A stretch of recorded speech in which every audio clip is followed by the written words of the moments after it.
kekal. Dengarkan baik. Ini yang mengubah kekristenan saya, saudara. Saya akan berdiri di atas kebenaran. Bukan kasih saya yang kekal. Kasih saya bisa berubah-ubah. Haleluya. Bisa nggak? Cinta saya kepada Tuhan bisa berubah-ubah. Keyakinan saya kepada Tuhan itu bisa berubah-ubah. Kadang-kadang tergantung sikap. Berubah. Tidak tergantung sikap. Disebut di sini kasih setianya kekal. Bilang kiri kananmu, kasih setia Tuhan itu kekal. Bilang. Kasih setia Tuhan itu. Haleluya. Nah, kita baca firman Tuhan di Yesaya pasal 54 ayat 8 sampai 10. Kita baca bersama-sama. 1, 2, 3. Dalam murka yang meluap, aku telah menyembunyikan wajahku terhadap engkau sesaat lamanya. Tetapi dalam kasih setia abadi, aku telah menasihani engkau. Firman Tuhan, penebusmu. Keadaan ini bagiku seperti pada zaman Nuh. Seperti aku telah bersumpah kepadanya bahwa air bah tidak akan meliputi bumi lagi. Demikianlah aku telah bersumpah bahwa aku tidak akan murka terhadap engkau dan tidak akan menghadang engkau lagi.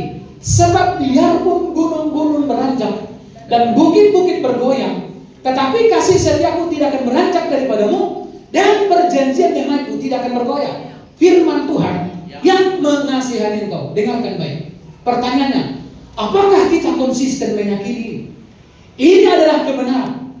Kebenaran firman Tuhan tentang keselamatan kita itu tidak didasarkan pada kekuatan kita yang bisa berubah-ubah, tapi pada kekuatan Tuhan yang stabil, kekuatan Tuhan yang sempurna. Bahkan di sini ini adalah isi hati Allah sendiri bagi kita. Dia mengatakan bahwa aku bersumpah, aku tidak akan murka terhadap engkau. Jadi dengarkan, saudara bisa melihat hari-hari ini dunia makin rusak. Saudara bisa mendengarkan kabar-kabar yang begitu mengerikan. Saudara bisa melihat dunia semakin tidak menentu. Tapi dengarkan janji Tuhan. Penghukuman itu bukan untuk kita. Amin. Penghukuman kebinasaan itu tidak ditujukan kepada anak-anaknya. Di mana ada orang di dunia ini yang senang menghukum, membinasakan anaknya? Tidak. Itu sebabnya dia mengatakan, aku bersumpah. Ingat, yang sebetulnya Tuhan itu gak perlu bersumpah. Manusia yang perlu bersumpah, karena manusia itu berpotensi mengingkari janji. Tapi Tuhan itu, bayangkan, dia Allah. Demi kita, dia bersumpah. Sebab biarpun gunung-gunung beranjak dan bukit-bukit bergoyang. Ini apakah maksudnya Pak Gembala ini merupakan ayat yang berbicara tentang Gunung Sinabung bisa berubah? Bukan hanya sekedar itu. Artinya ini merujuk kepada seluruh di bawah kolong langit ini yang bisa berubah-ubah, termasuk kita. Amin. Termasuk kita. Kadang-kadang kalau jemaat ditanya, mana? Tuhan atau Mammon? Tuhan. Detik itu dia, Tuhan. Tapi habis itu, Mammon. Kita bisa berubah-ubah. Kesetiaan kita bisa berubah-ubah. Tapi dengarkan, kasih Tuhan itu kekal. Haleluya. Nah, inilah keistimewaan kita sebagai orang percaya. Inilah kebenaran yang memerdekakan itu. Inilah firman yang menyelamatkan itu. Inilah yang diajarkan oleh rasul-rasul itu. Inilah Kristus Yesus kurang lebih 2000 tahun yang lalu mati dengan darahnya.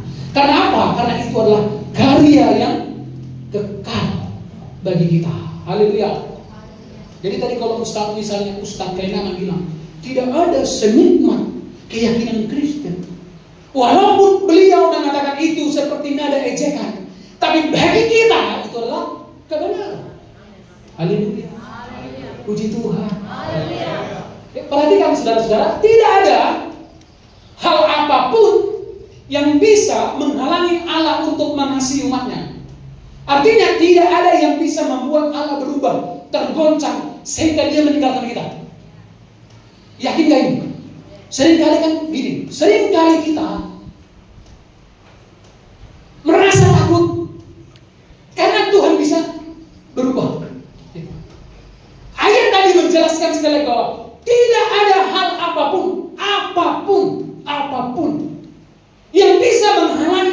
mengasihi umatnya. Artinya tidak ada yang bisa membuat Allah berubah, tergoncang sehingga dia meninggalkan kita. Artinya apa? Gak ada yang bisa meninggalkan kita. Tuhan itu kasihnya kekal, apapun itu. Amin. Amin. Pak Gem, termasuk nggak kesalahan? Termasuk kesalahan. Siapa di sini nggak pernah salah? Turun tangan. Halo, siapa di sini yang nggak pernah berdosa?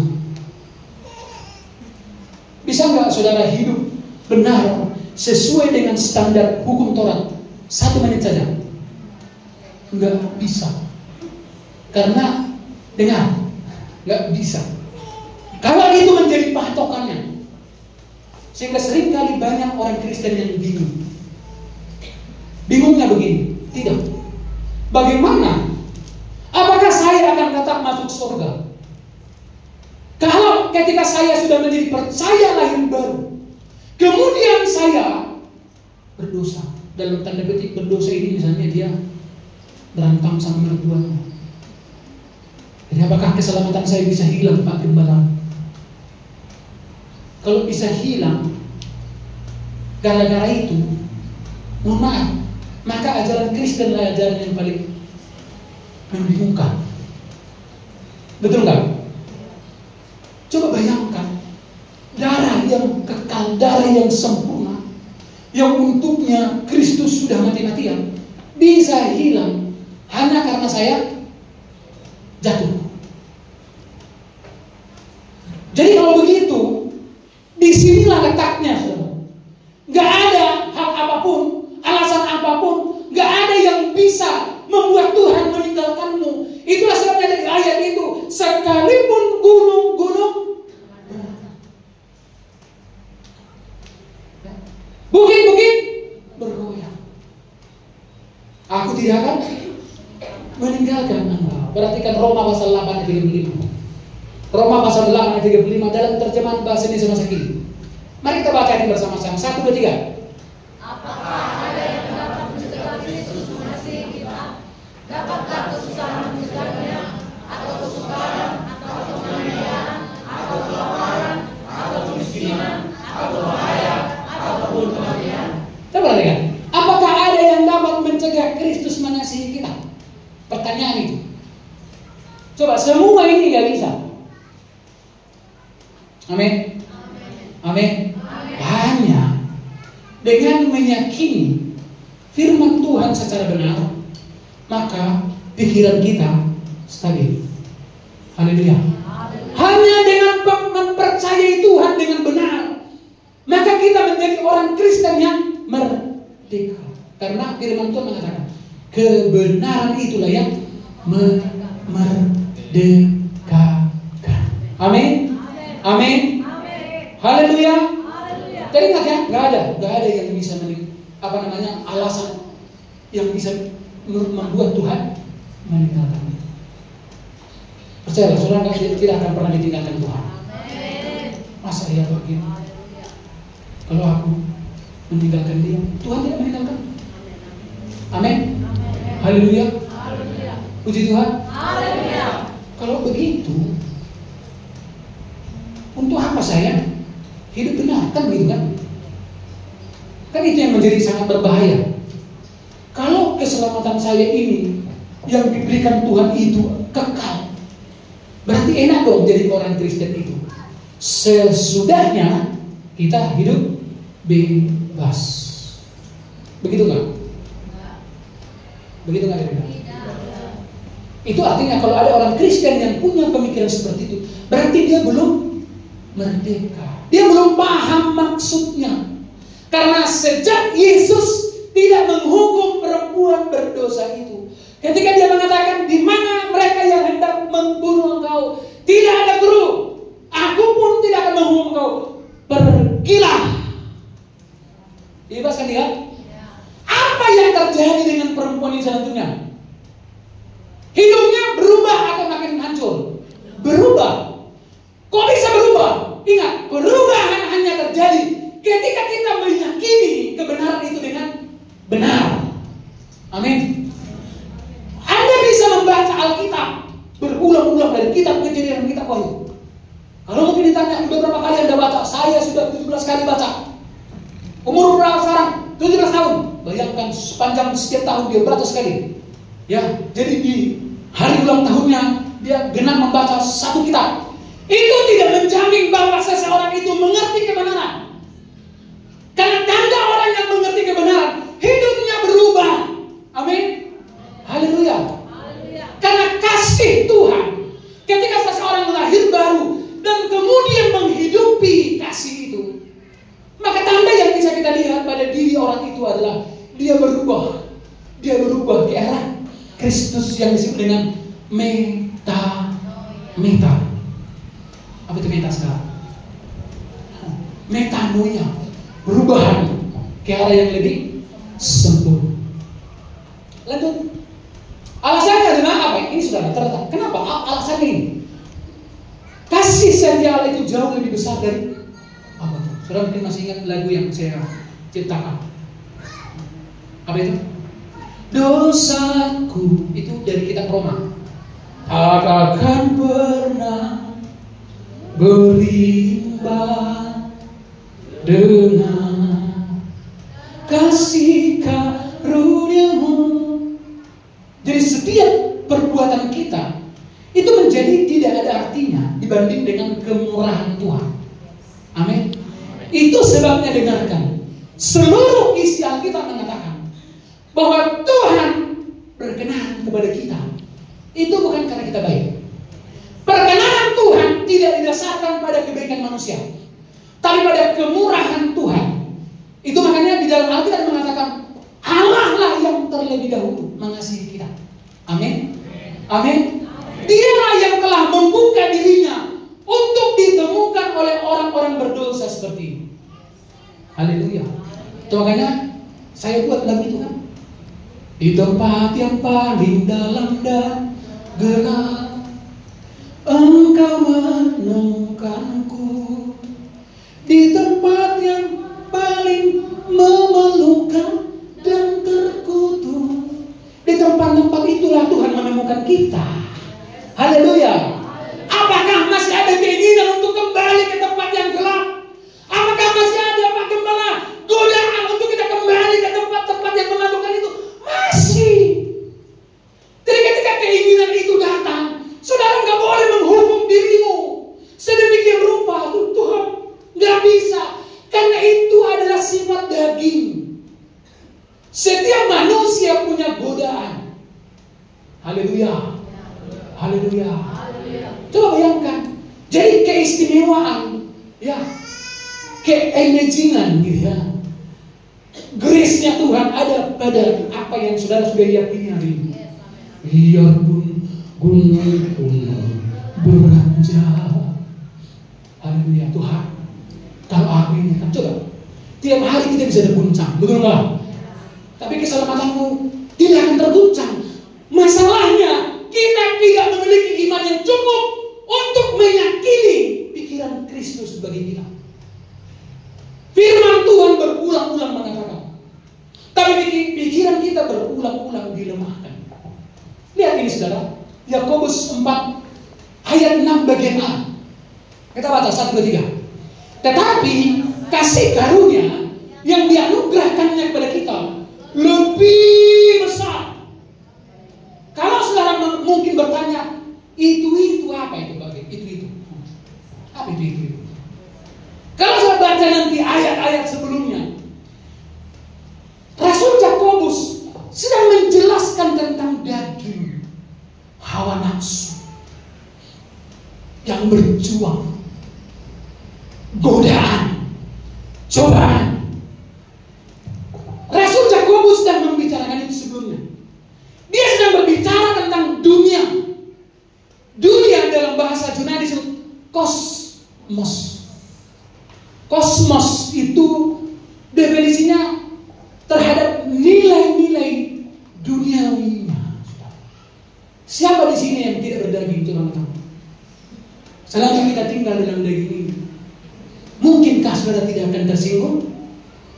Halo? Jadi apakah sesudah saudara tersinggung, Tuhan masuk kamar Tuhan. Nama aku musik. Wajarkah manusia yang berdaging bisa marah? Wajar.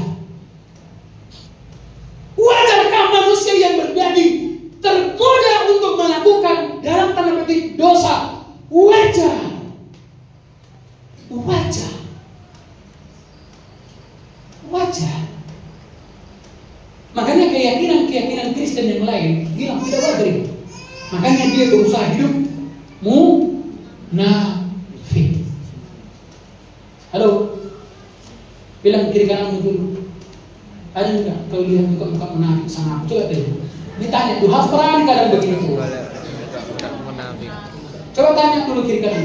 Ada pun ada bilang kau boy munafik sebut kau ni mujur.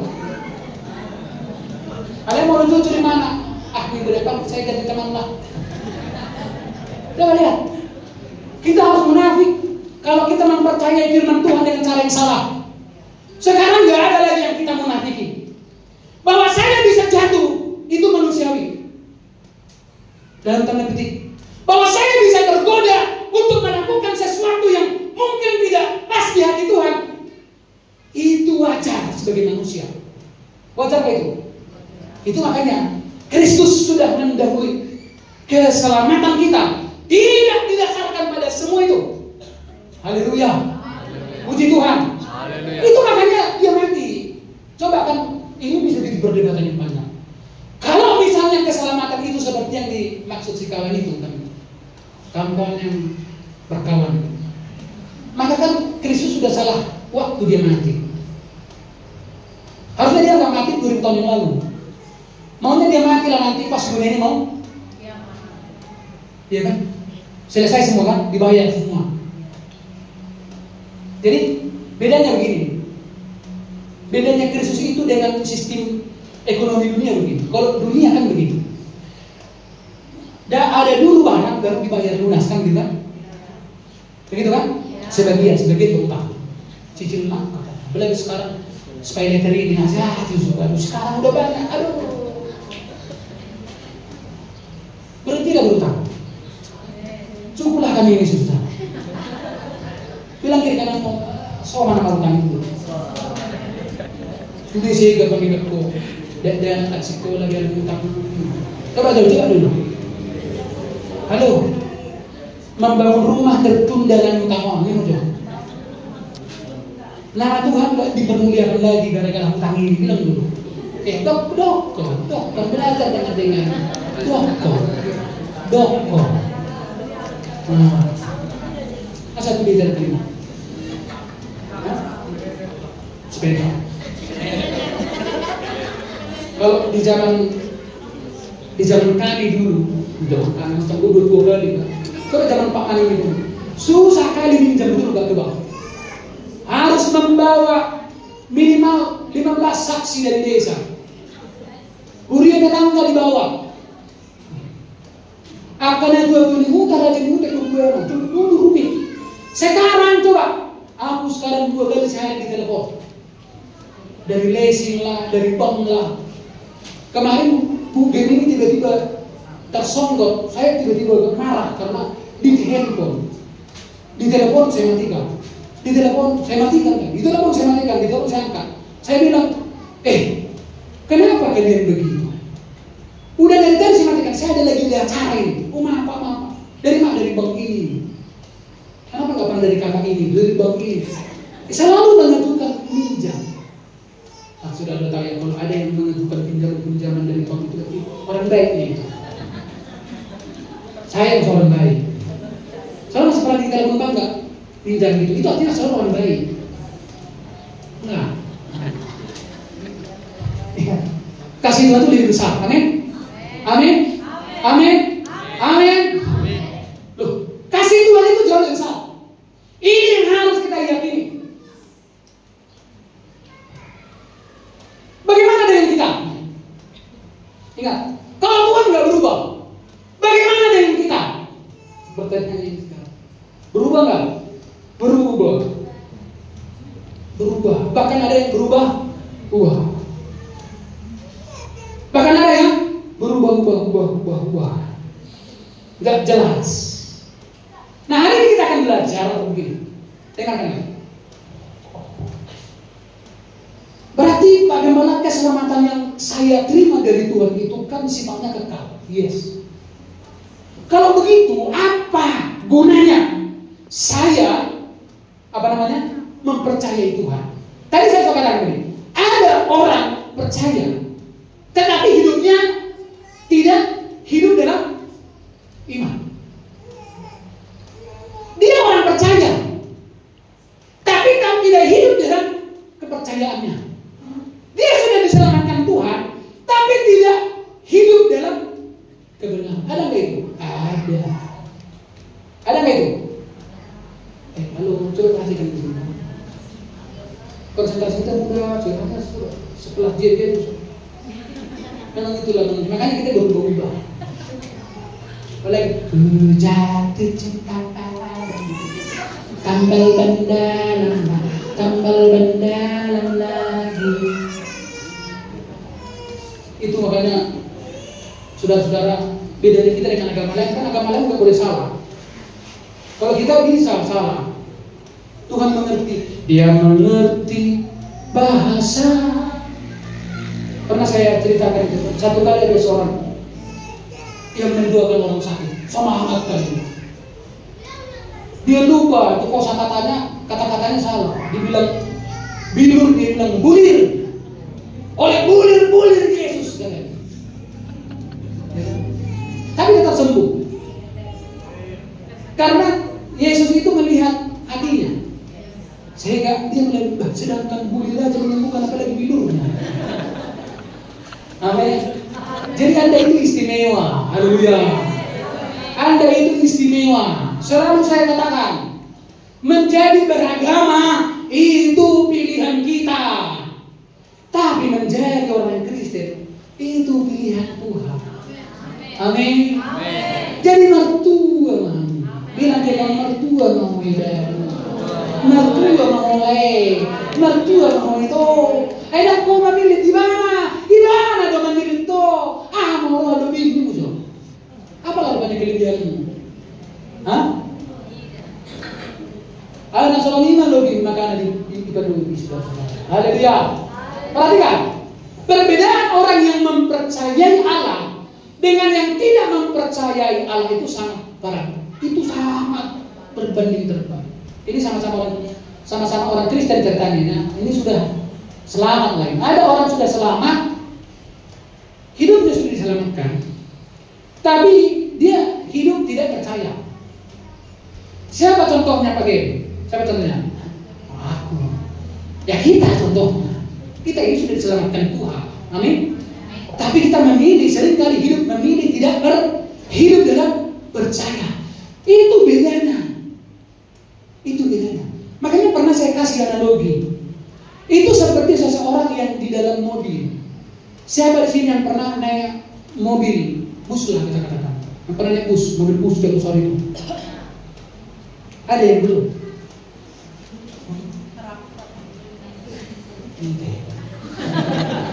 Sepilih dia. Ya, tiba-tiba kalau misalnya di tol, lewat tol lagu sini kan, kencang lah. Tiba-tiba agak goyang sedikit, apa yang sudah lakukan? Bila penting pinggol ini orang pilih itu. Karena gini, secara psikologi, betul nggak? Seseorang itu lebih yakin kalau dia pegang sesuatu, walaupun sebetulnya pegangan itu tidak akan mengubah apapun, betul nggak? Bayangkan bus pahalit besar melewati Panatapan dan Toba itu, Parapat sana. Tiba-tiba agak oleng begini kan, tiba-tiba kita langsung pegang apa yang bisa kita pegang kan? Kita kok rasanya lebih yakin, betul nggak? Kalau seandainya bus itu terguling sampai ke bawah, pertanyaannya, ada nggak gunanya kita berpegangan? Nggak ada. Tetapi kenapa kita lebih yakin kalau kita berpegangan? Nah, ini sudah pernah saya kasih contoh. Misalnya malam-malam saya lewat kuburan, siapa sih yang takut kuburan ke tangan? Ada lagi perang ke tangan, mari dia. Denda 20.000. Tadi nggak lagi yang terlambat. Saya sebetulnya berharap ada yang terlambat. Entah 3 orang aja, lumayan 60.000. Ada lagi yang terlambat. Puji Tuhan. Malam-malam sudah lihat kuburan. Beda nggak saudara rasa? Jalan tanpa memegang apapun dengan berjalan dengan memegang parang. Beda nggak? Beda nggak? Nah, pertanyaan apa hubungan parang dengan hantu? Supaya saudara bisa bedakan orang yang percaya kepada firman dengan orang yang tidak mempercayai firman, bedanya kira-kira seperti itu. Haleluya. Puji Tuhan. Siapa sih yang pernah naik pesawat? Coba lihat. Tingkat rasa nyaman seseorang itu berbeda nggak, saudara lihat? Saya lihat di sana siapa yang paling takut mati. Itu yang paling ekspresinya menakjubkan. Saya ingat dulu, saya udah berulang-ulang saksikan waktu terakhir kali mama saya kan permintaannya sebelum mati mau aku naik pesawat lah. Jadi aku yang mendampingi, bukan aku yang bayar tiketnya situ aja, tapi mendampingi. Waktu itu dari Kuala Namu ke Lampung kan, transit Bandara Soekarno-Hatta. Rupanya tanpa pemberitahuan transit lah 2 kali dibawa ke Padang. Kalau kita ke Padang kan masih agak aman lah soal. Dari Padang ke Cengkareng mulai agak sedikit tidak nyaman penerbangan. Saya lihat mama kami itu udah mulai pucat. Aku kan mau candai dia, asal saya ngomong, saya kayak kelihos nanti. Jadi agak lama karena kadang dibawa ke sana kayak macam kayak dibawa ke sana. Terus terakhir dia ngomong, aku tuh dia gitu. Kamu rubuh deh kan? Kenapa rupanya? Nah kadang naik turun kurasa. Oh naik musik. Lama-lama. Jadi akhirnya agak udahlah mungkin dia menenangkan diri. Kugoyang lah, aku angkat kaki. Kugoyang lah kaki dulu dia. Memang jadi turbulensi, dibungkul. Itu lagi kuat kali. Wah sama. Ngecetun, goyang sendiri pesawat ini. Dan memang biasanya orang yang paling takut mati itu membuktikan tingkat keyakinan seseorang itu. Semakin takut dia mati, imannya itu semakin lemah. Jadi ketakutan itu menjadi ukuran dari kualitas imanmu. Amin. Amin. Haleluya. Ada orang kan biasanya naik pesawat sirkuit.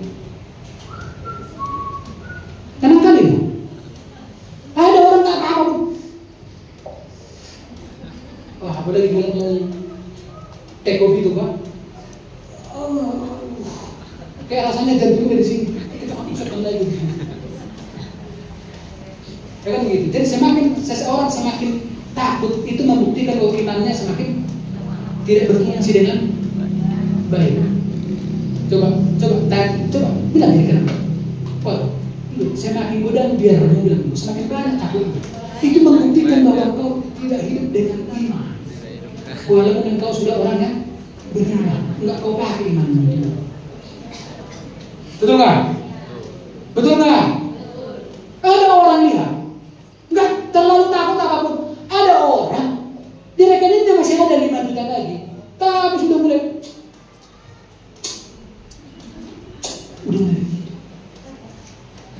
itu imannya tertenda nggak beres. Artinya apa? Apa yang imannya nggak beres? Dia tidak mempercayai Tuhan. Jadi nggak paradoks sekali. Kenapa kita perlu tinggal di dalam Tuhan? Ini kan yang banyak tidak dipahami oleh orang Kristen. Ketika Yesus mengatakan tinggallah di dalam aku dan aku di dalam kamu. Apa artinya bagaimana aku di dalam kamu? Itu artinya bahwa Allah menjamin keselamatan. Biarpun gunung-gunung, tapi tinggal di dalam aku, kata Tuhan. Apa artinya itu? Itu seperti tadi berpegangan itu. Betul nggak? Siapa di sini yang pernah naik kereta? Angkat tangan. Yang dibonceng? Yang pernah dibonceng kereta, sepeda motor lah. Kereta di sini kan? Kalau tiba-tiba agak kencang nih sopirnya, ayo, yang dibonceng apa? Saya ingat dulu almarhum pendeta Sirait di Tiga Balata, berapa kali tuh bonceng naik kereta itu? Kalau itu langsung tangannya di sini, langsung tangan di paha atau di sini. Kalau sudah dia lihat kecepatannya, dia curi. Itu kan besar gitu. Iya, hati kau. Jadi itu aja. Kadang kan kita ngejar, langsung mereh. Satu kali saya bawa pendeta di Menurung ke Langkat, dia tolak bahwa itu panternya itu kan panter turun, enak kali itu, sok 1.000. Iwir kodo. Berapa maksimal itu? 80. Kau tahu? Hanya dengan maksimal 80 km per jam malaikat ada di sini. Maksudnya, ini malaikat pun sudah takut. Langsung. Coba, itu namanya rambu-rambu. Kenapa ketika saudara naik kereta dibonceng, walaupun itu juga nyokap. Tuh, begitu agak sedikit nggak yakin kita langsung kayak, walaupun sebetulnya nggak ada gunanya. Kan apa gunanya itu? Ada nggak gunanya itu dalam keselamatan kita? Nggak ada itu gunanya itu. Tapi itu meyakinkan kita lebih tenang rasanya kalau sudah video nonton di motor. Ya, kalaupun kan begitu, kalau udah saya bonceng ngepungin di mobil itu kok sedikit. Walaupun mau contoh tadi makan.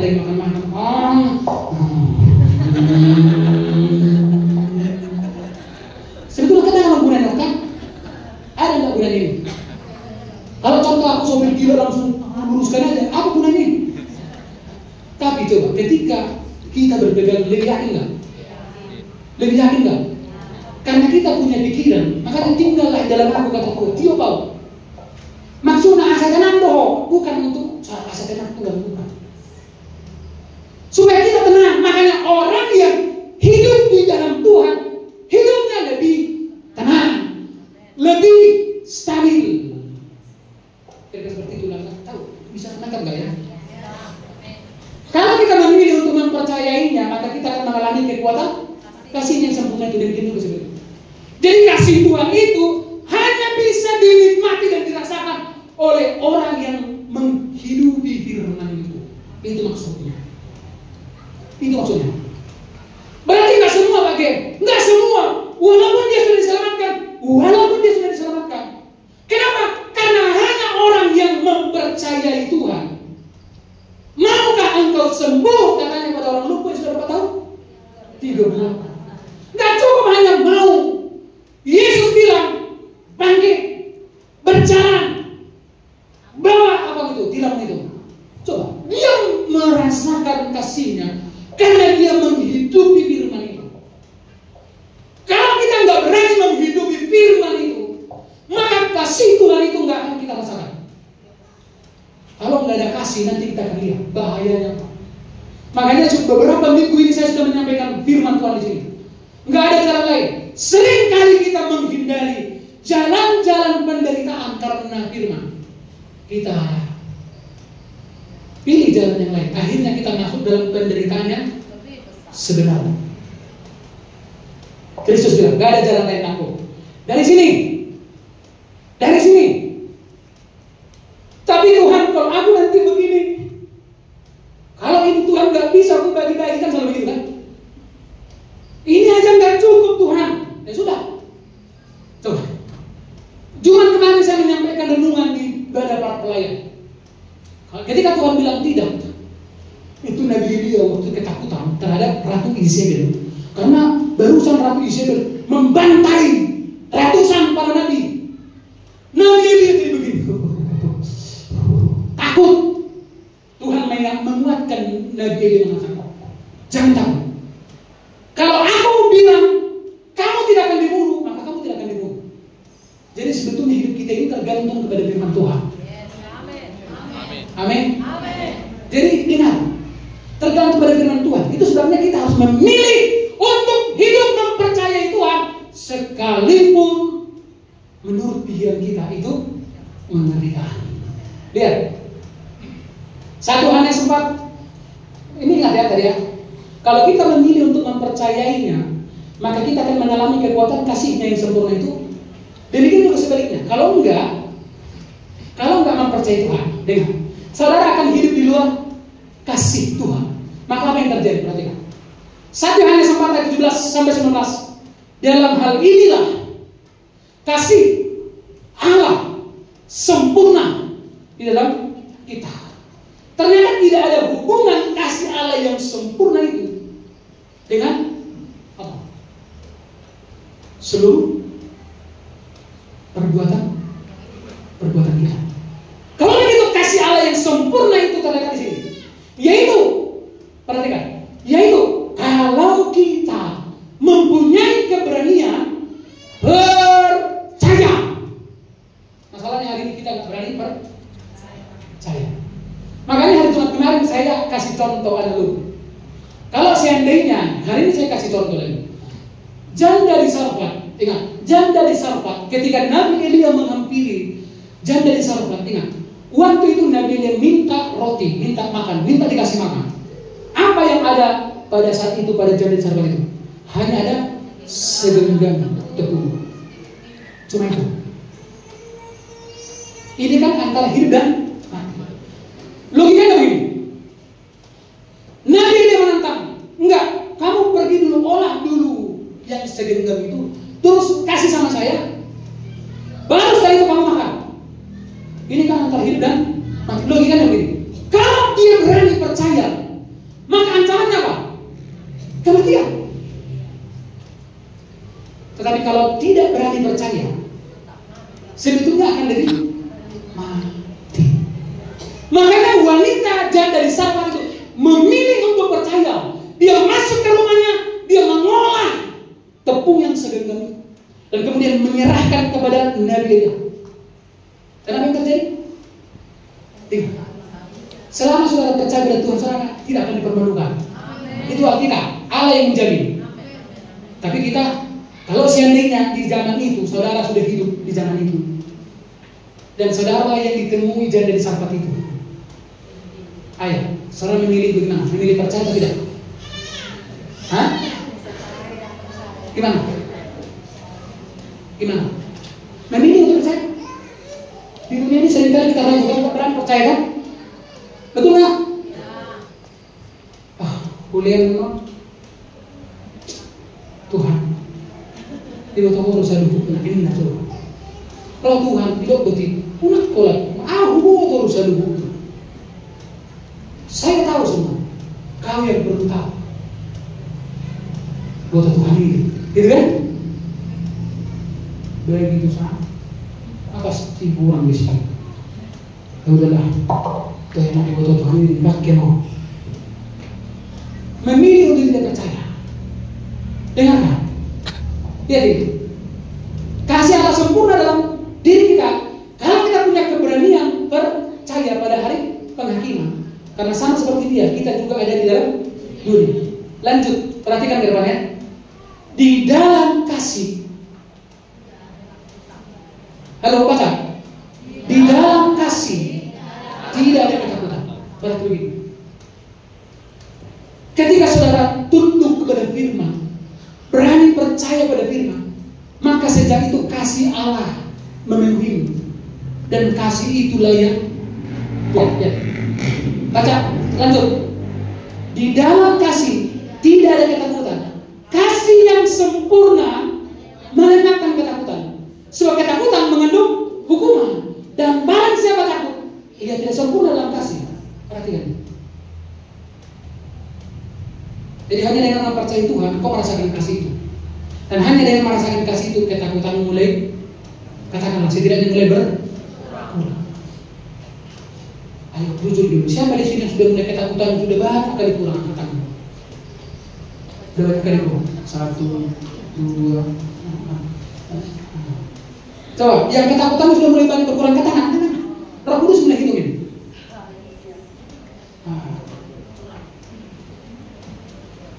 Sebetulnya yang lain bingung, aku susah Pak begini, nanti akan tanggung soalnya. Sebetulnya enggak, ketika kita jujur, maka enggak ada yang bisa menghakimi kita. Kadang-kadang kan enggak jujur kita dengan hidup kita kan. Mana yang utama, Tuhan atau mamon atau Tuhan. Dia nggak jujur, makanya dia bingung antara katakan dengan ada faktanya kan. Tapi orang yang sudah mulai iman hidup itu kan dia yakin dan katakan.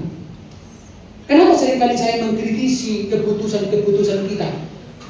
Itu untuk mengajar kita supaya cerdas. Kritisi imanmu, amin. Amin. Coba kritisi, bilang begini, Toho dan mulai manusia, betulkah aku orang percaya? Tanya dulu dirimu. Karena kalau betul aku sudah percaya, kok masih begini pikiranmu? Kalau betul aku memang sudah percaya, kok masih takut aku? Kritisi, jangan orang lain kritisi. Ada orang sibuk menghakimi orang lain. Bergereja dia beri orang tu gereja itu hal boleh kritisi mana? Kritisi dirimu sendiri. Kalau Anda sudah yakin hidup di dalam firman, imanmu sudah bertumbuh, coba lihat. Harusnya tidak rasa takut itu mulai berkurang. Amin. Amin. Bilang, tanya kiri kananmu, gimana? Udah mulai berkurang ya rasa khawatirmu, bilang dulu. Bilang, memang pernah beberapa tahun yang lalu, tapi terakhir ini kok datang lagi dia. Tanya dulu. Tanya sudah salah. Jadi sekali lagi perhatikan ya. Allah mengasihi kita. Amin. Kenapa kita perlu mengasihi Tuhan? Itu untuk menyenangkan kita sebetulnya. Sebetulnya kasih Tuhan kita, keselamatan itu sudah diberikan gratis, betul nggak? Nggak ada syarat.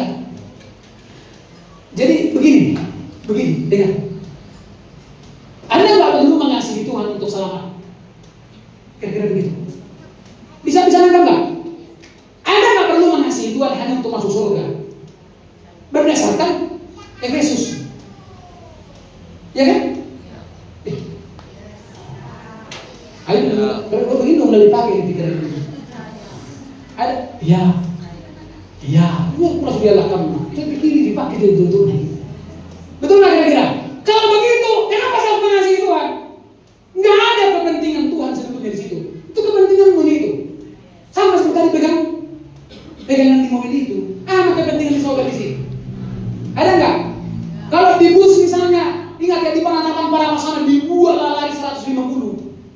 Apa gunanya Anda pegang itu? Untuk siapa itu? Untuk siapa itu pegangan itu? Untuk dirimu sendiri, bukan untuk sopir. Ingat, sopirnya sekarang Kristus. Nggak akan jadi. Kalau kira-kira sopirnya adalah Yesus Kristus, saudara masih takut nggak? Masih takut nggak?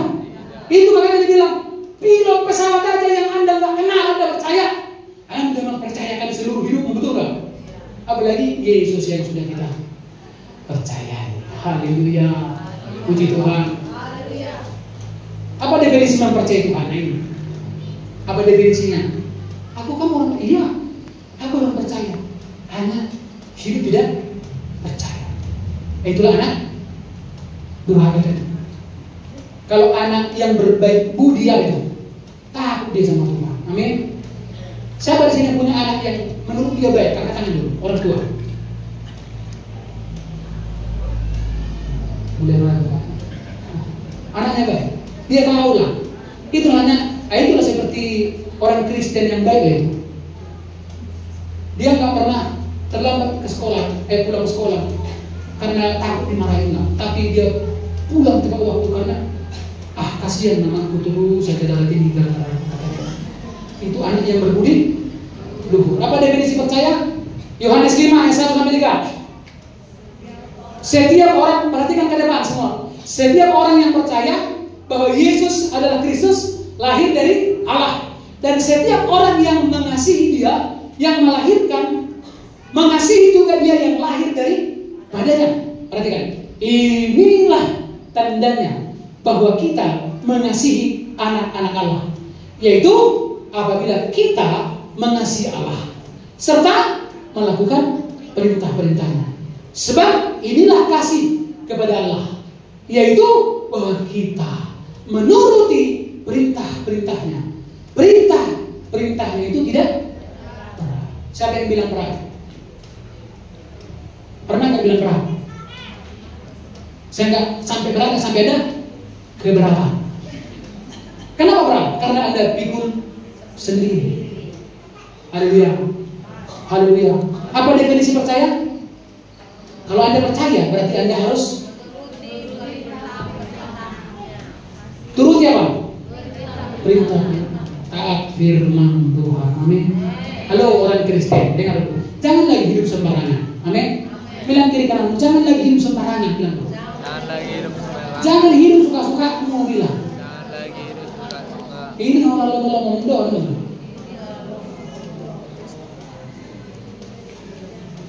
Belum. Saya lo dari Tuhan. Ya. Lanjut. Itulah. Coba baca ke depan. 1, 2, 3.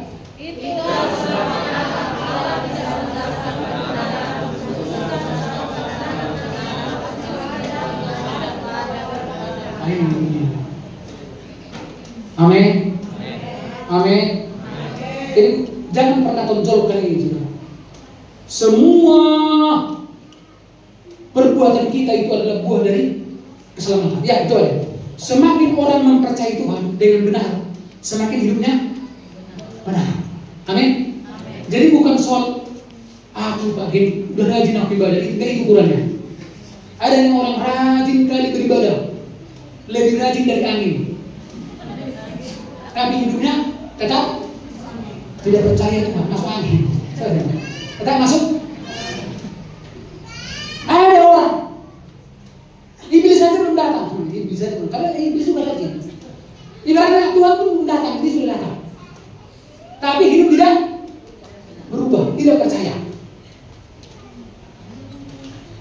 Ada nggak itu di sini? Ada itu di sini? Jadi lebih bagus apa? Semua kalau Anda semakin percaya pada Tuhan, lihat, maka hidupmu semakin benar. Rasa takutmu semakin hilang. Pengorbananmu semakin bertambah-tambah. Karena cinta tanpa pengorbanan sama dengan itu, makanya banyak perempuan-perempuan yang tertipu. Banyak wanita tertipu. Karena waktu masih pacaran dia, royal kali dia. Royal. Mau itu katanya, mau kata. Masih ada uangmu katanya. Begitu menikah.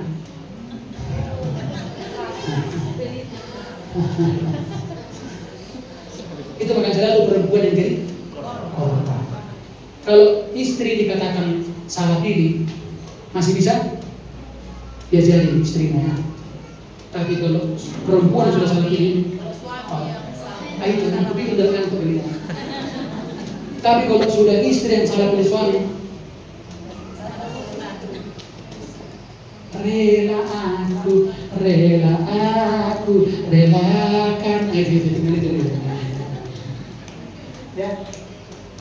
Jadi kalau orang semakin percaya pada Tuhan, maka dia semakin berkorban. Amin. Semakin berkorban. Efesus 2 ayat 8-9. Baca 1, 2, 3. Sebab karena kasih karunia kamu diselamatkan oleh iman, itu bukan hasil usahamu tetapi pemberian Allah. Itu bukan hasil pekerjaanmu. Jangan ada orang yang ingat ya, keselamatan itu karena kasih karunia. Roma 5:9, lebih-lebih karena kita sekarang telah dibenarkan oleh darahnya, bukan perbuatan, tapi darah. Kita pasti akan diselamatkan dari murka Allah. Ibrani 13:12, itu juga sebabnya Yesus telah menderita di luar pintu gerbang untuk menguduskan umatnya dengan perbuatan umatnya. Amin. Amin. Jadi siapa yang menguduskan kita? Apa yang menguduskan kita? Darah, bukan perbuatan. Tuhan Yesus berkata. Perhatikan, kasih Allah itu kekal. Amin. Kau usah lakukan kasih Tuhan itu. Haleluya.